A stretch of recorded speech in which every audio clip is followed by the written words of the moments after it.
Okay, I don't know if you guys seen the video on here of the lady talking about how she pretty much like told this guy a year and a half ago that she was not interested in him and then blocked his number, and that man showed up at her doorstep, like showed up at her doorstep on her ring camera and was like, "Do you remember me?" And of course she was like, "No, I don't remember you." And he was like trying to get her, "Oh, I'm such and such."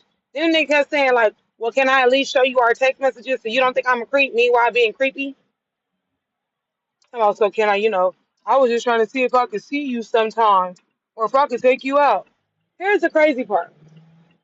I'm so glad.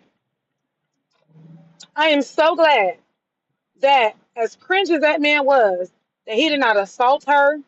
Because she said he was banging on her door. I'm so glad that he did not assault her. It could have been so much worse. He could have did so much worse to this woman. She said that because obviously all of us were trying to figure out like why the fuck does this nigga have your address any fucking way? And I guess she said that they had like kind of started off like as friends, and then when she realized that he was kind of pump faking and that's not what he wanted, she like let it be known like that's not the type of time that I'm on, whatever, whatever. But like if you are getting to know somebody, the term is getting to know them, meaning you don't fucking know them. Why are we giving people our address? I remember seeing something. I don't know if it was on here or on YouTube, but the one of the guys was saying like, be careful of like marathon dates, meaning like if you go on a date with somebody, keep that date to like a 1 to 2 hour maximum, because what will happen is you will get so comfortable with this person that you start to let your guard down, and so you might agree to a nightcap or whatever.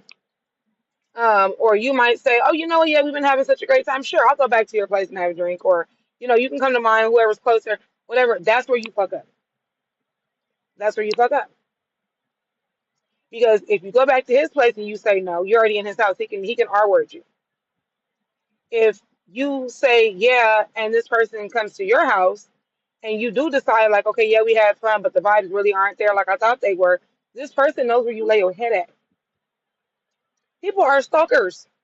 I saw another video yesterday where this lady was telling the story of like her friend, and she was saying like the friend had to move because this man was stalking her because he took her out to dinner, and he finessed her though. He was like, she said that the man was like, "Oh, I just got off work. Can I like leave my tool bag here? I don't want my tools to get stolen out of my truck." She was like, "Yeah, sure," because he came to come pick her up. So when the night was over, he came to get his like he drops her off. He goes to get his stuff, but now he's already in her house, and he's like, "Oh yeah, um,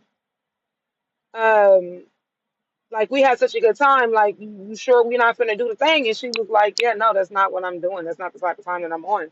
And then she said, like, the nigga flew into a fucking rage, bro. The saying that y'all like to say it's not all men, but it's always a man rings true. But at the same time, ladies, we have to hold ourselves accountable for putting ourselves in vulnerable situations. I said this yesterday.